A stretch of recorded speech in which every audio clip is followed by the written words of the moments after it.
வாழ்க்கை என்பதிலே நிறைவேறா விருப்பம் ஆயிரம் இருக்கும். இமைக்கும் பொழுதினிலே நிலை மாறும் நிறைவேறும்.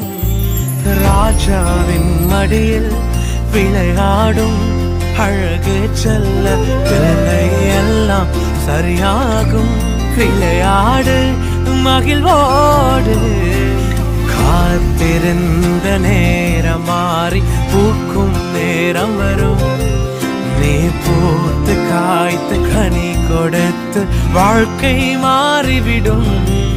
உன்னை பார்த்து நகைத்த உறவுகள் எல்லாம் மீண்டும் கூட வரும். நீ நீதியின் வாழ்க்கை வாழ்ந்தவன் என்று ஊரே பேரு சொல்லும். மனசே